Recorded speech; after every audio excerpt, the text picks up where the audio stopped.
D1,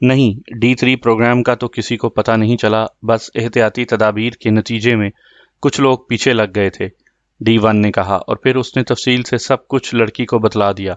وہ formula کہاں ہے؟ D2 نے، جو اب تک خاموش تھا، گفتگو میں حصہ لیتے ہوئے کہا، اور D1 نے سینے کے اندر ہاتھ ڈال کر وہ بیگ باہر نکالا اور پھر اسے کھول کر اس میں سے کاغذ کی ایک شیٹ نکال کر ان کے سامنے میز پر رکھ دی۔ سب سے پہلے D3 نے فارمولا اٹھایا اور اسے غور سے دیکھتی رہی، پھر اس نے اطمینان کی طویل سانس لیتے ہوئے فارمولا D2 کی طرف بڑھا دیا۔ D2 نے شیٹ ہاتھ میں پکڑی اور اسے غور سے دیکھتا رہا۔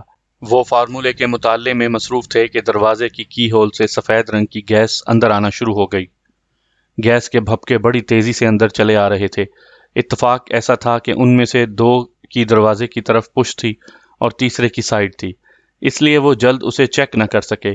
پھر گیس کی موجودگی کا احساس سب سے پہلے D3 کو ہوا۔ اس نے زور زور سے سانس لے کر سونگھنے کی کوشش کی۔ دوسرے لمحے دوسرے بھی چونک پڑے، اور پھر D1 نے مڑ کر دروازے کی طرف دیکھا اور اچھل کر دروازے کی طرف بڑھنے لگا، مگر گیس خاصی زود اثر تھی۔ ابھی وہ راستے میں ہی تھا کہ لڑکھڑا کر نیچے گرا اور بے ہوش ہو گیا۔ اس کے فوری بعد لڑکی بھی لڑک گئی، کیونکہ وہ بے خیالی میں خاصی گیس پھیپڑوں میں اتار چکی تھی۔ D2 نے اپنا سانس روکنے کی کوشش کی، مگر 2-3 سیکنڈ سے زیادہ برداشت نہ کر سکا، اور گلے کو دونوں ہاتھوں سے پکڑے وہ پہلے صوفے پر گرا اور پھر لڑک کر نیچے فرش پر جا گرا۔ اس کے ہاتھ میں پکڑا ہوا فارمولے کا کاغذ اڑتا ہوا صوفے کے قریب فرش پر گر گیا۔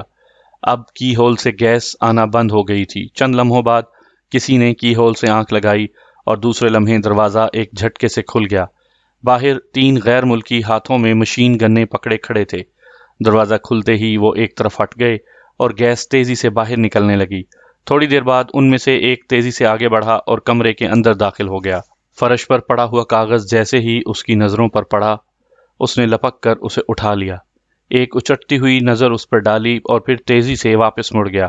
کام ہو گیا؟ باہر کھڑے 2 غیر ملکیوں نے بیک وقت پوچھا۔ ہاں، ہم عین موقع پر پہنچے ہیں، اب یہاں سے نکلنے کی کرو، پہلے نے جواب دیا، اور پھر وہ تینوں تیزی سے عمارت کے بیرونی حصے کی طرف بڑھتے چلے گئے۔ ان کے چہرے مسرت سے جگمگا رہے تھے۔ سامعین کرام، آپ یہ کہانی میرے چینل کہانی گھر پر سن رہے ہیں۔ آپ نے اگر ابھی تک میرا چینل کہانی گھر یوٹیوب پر سبسکرائب نہیں کیا تو ابھی میرے چینل کو سبسکرائب کر کے بیل نوٹیفیکیشن آن کر دیجئے، تاکہ آنے والی ہر نئی کہانی کی اطلاع بر وقت آپ تک پہنچ سکے۔ لیبارٹری کی حدود سے نکلتے ہی عمران نے کار کی سپیڈ خاصی بڑھا دی۔ اس کے چہرے پر گہری سنجیدگی چھائی ہوئی تھی اور وہ قدرے پریشان بھی محسوس ہو رہا تھا۔ کیا بات ہے عمران صاحب، آپ آج کچھ غیر معمولی طور پر سنجیدہ ہیں؟ کیپٹن شکیل سے نہ رہا گیا تو اس نے پوچھ ہی لیا۔ سنجیدگی کی بات ہی ہے، مجھے یہ معلوم نہیں تھا کہ وہ لوگ فارمولا بھی لے اڑے ہیں، ورنہ میں ٹھیکیدار بلڈنگ سے ہی ان کے پیچھے لگ جاتا، خواہ مخواہ لیبارٹری جانے میں وقت ضائع کیا۔ مجھے خطرہ یہ ہے کہ انہوں نے فارمولے کو جاتے ہی ضائع کر دینا ہے۔ عمران نے سنجیدہ لہجے میں کہا۔ ضائع کر دینا ہے؟ کیا مطلب؟ کیا وہ بے وقوف ہیں؟ آخر انہوں نے اتنا بڑا رسک صرف فارمولا ضائع کرنے کے لیے تو نہیں اٹھایا؟ کیپٹن شکیل نے حیرت بھرے لہجے میں کہا۔ کیپٹن شکیل، تم بعض اوقات ایسی بچگانہ بات کرتے ہو کہ جی چاہتا ہے کہ تمہیں نرسری کلاس میں بٹھاؤں۔ جب میں سر جمشید سے باتیں کر رہا تھا اس وقت تم سو رہے تھے۔ میں ان کا مشن کسی حد تک سمجھ گیا ہوں۔ وہ لوگ تقریبی ہتھیاروں کے خلاف کام کر رہے ہیں۔ ظاہر ہے انہوں نے فارمولا ضائع کر دینا ہے، یہی ان کا مشن ہے۔ عمران نے طنزیہ لہجے میں جواب دیا۔ اب بھلا کیپٹن شکیل کیا کہتا؟ خاموش ہو رہا۔ عمران مختلف سڑکوں پر کار دوڑاتا ہوا جلد ہی الشمس کالونی میں داخل ہو گیا۔ اس نے کار کی رفتار قدرے آہستہ کی اور پھر کوٹھیوں کے نمبر پڑھنے شروع کر دیے۔ پھر جیسے ہی کوٹھی نمبر 102 پر اس کی نظر پڑی، اس نے کار کو ایک سائیڈ میں لگا دیا اور کیپٹن شکیل کو نیچے اترنے کا اشارہ کرتے ہوئے خود بھی نیچے اتر آیا۔ یہی ہماری مطلوبہ کوٹھی ہے، میرا خیال ہے تم یہیں ٹھہر کر اس کی نگرانی کرو، اگر کوئی باہر نکلے تو بے شک کار لے جانا اور اس کا احتیاط سے تعاقب کرنا۔ میں پشت کی طرف سے کوٹھی کے اندر داخل ہوتا ہوں۔ عمران نے کیپٹن شکیل کو ہدایت کی اور پھر تیزی سے سائیڈ کی گلی سے ہوتا ہوا کوٹھی کی پشت کی طرف بڑھتا چلا گیا۔ کیپٹن شکیل ڈرائیونگ سیٹ پر بیٹھ گیا اور پھر اس نے کار کو بیک کر کے ایک درخت کے پیچھے کھڑی کر دی اور ڈیش بورڈ پر موجود اخبار اٹھا کر سامنے کر لیا، مگر اخبار کی آڑ سے اس کی نظریں کوٹھی کے پھاٹک پر جمی ہوئی تھیں۔ ادھر عمران تیزی سے چلتا ہوا کوٹھی کی پشت پر آ گیا۔ اس طرف کی دیوار اتنی اونچی تھی کہ اسے پھلانگنے کے لیے کسی سہارے کی ضرورت پڑتی۔ اس نے ادھر ادھر دیکھا اور پھر اچھل کر دیوار کا کنارہ دونوں ہاتھوں سے پکڑ لیا۔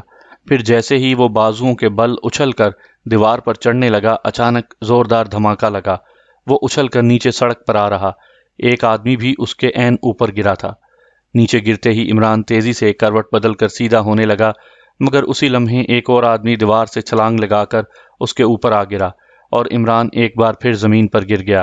پھر اس سے پہلے کہ عمران سنبھلتا، پہلے والا آدمی اٹھ کر اس سے لپٹ گیا۔ اتنی دیر میں دیوار پر سے تیسرے آدمی نے بھی چھلانگ لگا دی۔ جیسے ہی پہلے آدمی نے عمران کو بازوؤں میں کسنے کی کوشش کی، عمران نے بڑی پھرتی سے دونوں کوہنیاں اس کی پسلیوں میں رسید کر دیں اور وہ شخص ذبح ہوتے ہوئے بکرے کی طرح چیختا ہوا ایک طرف گر گیا۔ عمران نے پھرتی سے اٹھنے کی کوشش کی، مگر اچانک اس کے سر پر مشین گن کا بٹ پوری قوت سے پڑا اور عمران کو یوں محسوس ہوا جیسے اس کی کھوپڑی تڑک کر کئی حصوں میں تقسیم ہو گئی ہو۔ ابھی وہ لڑکھڑا ہی رہا تھا کہ دوسری ضرب پڑی اور نتیجے میں عمران بے ہوش ہو کر فرش پر گر پڑا۔ چلو جلدی کرو، نکل چلو، اس کا کوئی اور ساتھی نہ آ جائے، تیسرے نمبر پر کودنے والے آدمی نے اپنے ساتھیوں سے کہا، اور پھر وہ تیز تیز قدم اٹھاتے گلی مڑ کر سامنے سڑک کی طرف جانے لگے۔ جس کی پسلیوں پر عمران نے کراٹے کا وار کیا تھا وہ ابھی تک لڑکھڑا کر چل رہا تھا۔ اس کی چال سے ایسا محسوس ہو رہا تھا جیسے اسے چلنے میں خاصی تکلیف کا سامنا کرنا پڑ رہا ہو۔ بہرحال کسی نہ کسی طرح وہ اپنے ساتھیوں کا ساتھ دیے چلے جا رہا تھا۔ جب وہ گلی کراس کر کے سڑک پر پہنچے تو انہوں نے ایک لمحے کے لیے ادھر ادھر دیکھا اور پھر تیزی سے آگے چلتے گئے۔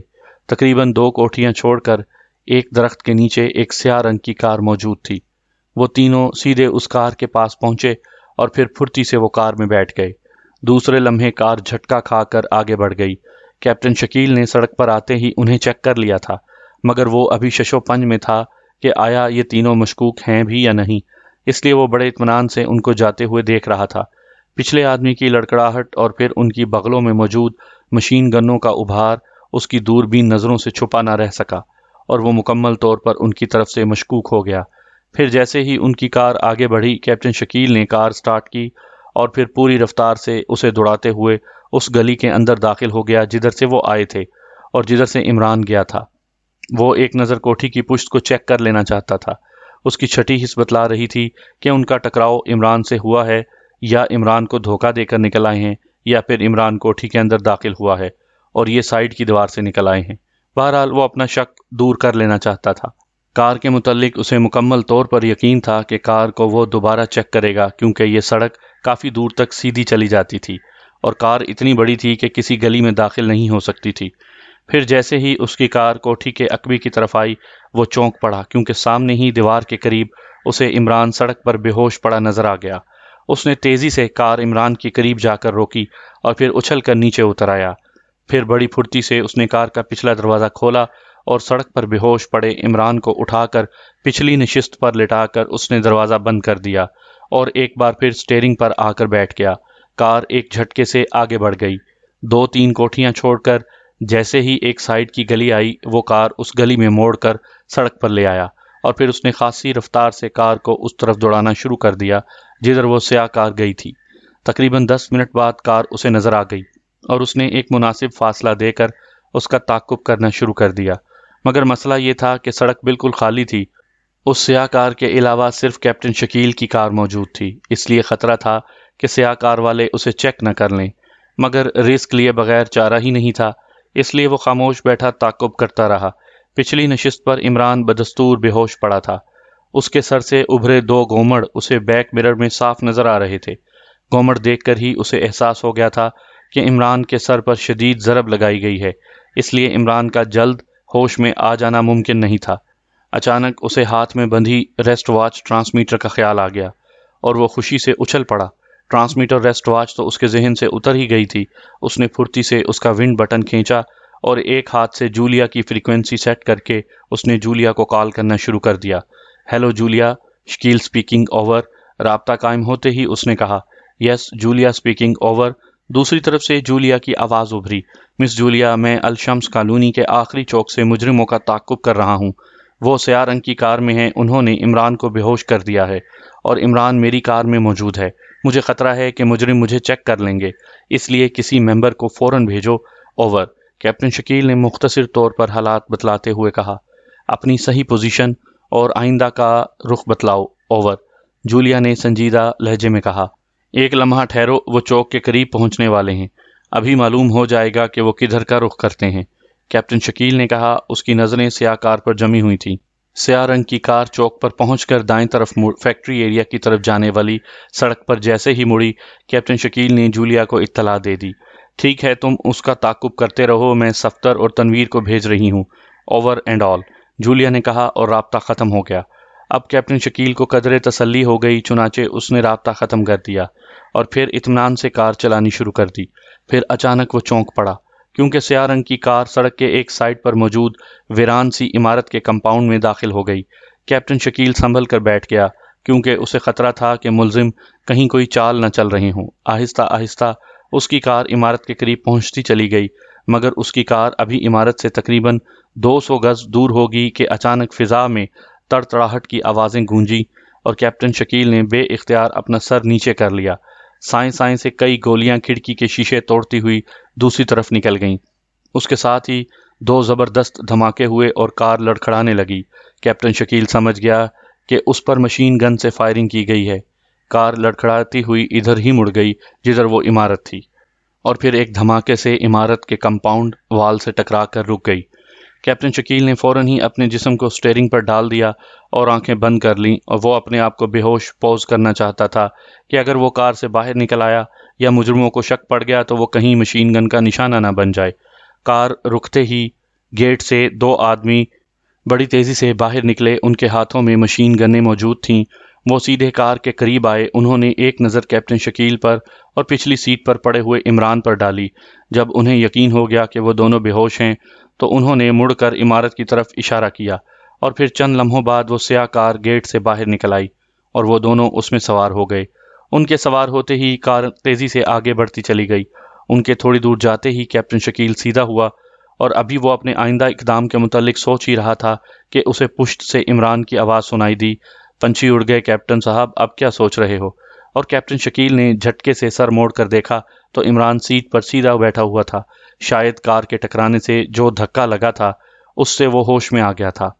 مقدر تھا عمران صاحب کہ ہم بچ گئے، ورنہ انہوں نے اپنی طرف سے کسر نہیں چھوڑی تھی۔ کیپٹن شکیل نے جواب دیا۔ بے وقوف تھے دوست، اگر ان کی جگہ میں ہوتا تو تمہاری نبض پر ہاتھ رکھ کر ایک دفعہ ضرور دیکھتا، عمران نے ہنستے ہوئے کہا۔ ابھی وہ باتیں کر ہی رہے تھے کہ کیپٹن شکیل چونک پڑا، کیونکہ اسے بیک مرر میں دور صفدر کی کار پوری تیز رفتاری سے آتی نظر آئی۔ صفدر آ رہا ہے، کیپٹن شکیل نے کہا۔ ویری گڈ، اس کا مطلب ہے تمہیں اپنی ریسٹ واچ استعمال کرنے کا خیال آ گیا تھا، عمران نے مسکراتے ہوئے کہا، اور پھر دونوں دروازہ کھول کر باہر نکل آئے۔ چند لمحوں بعد صفدر نے کار ان کے قریب روکی اور صفدر کے ساتھ تنویر بھی موجود تھا۔ کہاں ہیں وہ؟ صفدر نے پوچھا۔ سیدھے چلو، عمران نے پچھلی نشست پر بیٹھتے ہوئے کہا۔ کیپٹن شکیل بھی اس کے ساتھ ہی بیٹھ گیا اور صفدر نے کار آگے بڑھا دی۔ معاملہ کیا ہے؟ ہمیں تو پتہ چلے کون سا کیس ہے، صفدر نے پوچھا۔ ڈیلیوری کیس ہے، لیڈی ڈاکٹر نے مجبوری ظاہر کر دی کہ بچہ بے حد شریر ہے، باہر آنے سے انکار کر رہا ہے، عمران نے وضاحت کرتے ہوئے کہا، اور تنویر حسب توقع بھڑک اٹھا۔ شٹ اپ، اخلاق سے گرا ہوا مذاق میں برداشت نہیں کر سکتا۔ اگر تمہیں اتنی ہی تکلیف ہو رہی ہے تو مذاق کو اٹھا کر اخلاق پر رکھ دو، اس میں برا منانے یا ناراض ہونے کی کیا بات ہے، عمران نے بڑے سنجیدہ سے لہجے میں کہا۔ میں کہتا ہوں خاموش ہو جاؤ، ورنہ آج میرے ہاتھوں پٹ جاؤ گے۔ پہلے ہی تمہارے سر پر 2 گومڑ موجود ہیں، تیسرے کا بھی اضافہ ہو جائے گا، تنویر نے غصیلے لہجے میں کہا۔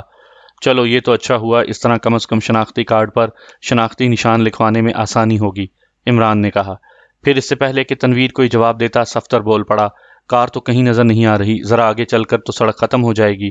سڑک ختم ہو جائے گی تو کیا ہوا، زمین تو ختم نہیں ہوگی۔ چلے چلو جہاں تک جا سکو، عمران صفدر پر الٹ پڑا۔ اب بھلا صفدر کیا جواب دیتا، خاموش رہا۔ مگر ابھی کار زیادہ سے زیادہ 500-600 گز دور گئی ہوگی کہ عمران نے صفدر کو کار روکنے کے لیے کہا۔ صفدر نے کار روک دی اور عمران نیچے اتر آیا۔ اس نے سڑک کے کنارے ایک لمحے کے لیے جھک کر دیکھا اور پھر ان سب کو نیچے اترنے کے لیے کہا۔ یہ سڑک تو شیشہ فیکٹری کو جاتی ہے، کیپٹن شکیل نے کہا۔ ہاں، یہی ہماری مطلوبہ جگہ ہے، کار ادھر ہی گئی ہے، عمران نے کہا، اور پھر سب کار سے باہر نکل آئے۔ صفدر کار کنارے پر کھڑی کر دو اور ہمارے پیچھے چلے آؤ، عمران نے صفدر سے کہا اور پھر تنویر سے مخاطب ہو کر کہنے لگا، تنویر تمہارے ہاتھ میں واچ ٹرانسمیٹر ہے، یہ مجھے دے دو۔ عمران کا لہجہ بے حد سنجیدہ تھا، اس لیے تنویر نے خاموشی سے گھڑی اتار کر اس کے ہاتھ میں پکڑا دی۔ عمران نے گھڑی کلائی پر باندھتے ہوئے کیپٹن شکیل سے کہا، میں اندر جاؤں گا اور جیسے ہی میری طرف سے کوشن ملے تم نے فیکٹری پر دھاوا بول دینا ہے۔ آج اتوار ہے اور فیکٹری بند ہوگی، اس لیے زیادہ مزاحمت نہیں ہوگی، اسلحہ کار میں موجود ہوگا، سب کو مسلح ہونا چاہیے۔ کیپٹن شکیل کو ہدایت دیتے ہوئے عمران تیزی سے شیشہ فیکٹری کی طرف مڑ گیا اور وہ لوگ کار سے اسلحہ نکالنے کار کی طرف مڑ گئے۔ سامعین کرام، آپ سن رہے تھے عمران سیریز کا ناول ڈیشنگ 3، جس کے مصنف ہیں مظہر کلیم ایم اے، اور یہ اس سلسلے کی قسط نمبر 4 تھی۔ مجھے امید ہے کہ آپ کو میری یہ کاوش پسند آئی ہوگی۔ آپ نے اگر ابھی تک میرا چینل کہانی گھر یوٹیوب پر سبسکرائب نہیں کیا تو ابھی میرے چینل کو سبسکرائب کر کے بیل نوٹیفیکیشن آن کر دیجئے تاکہ آنے والی ہر نئی کہانی کی اطلاع بر وقت آپ تک پہنچ سکے۔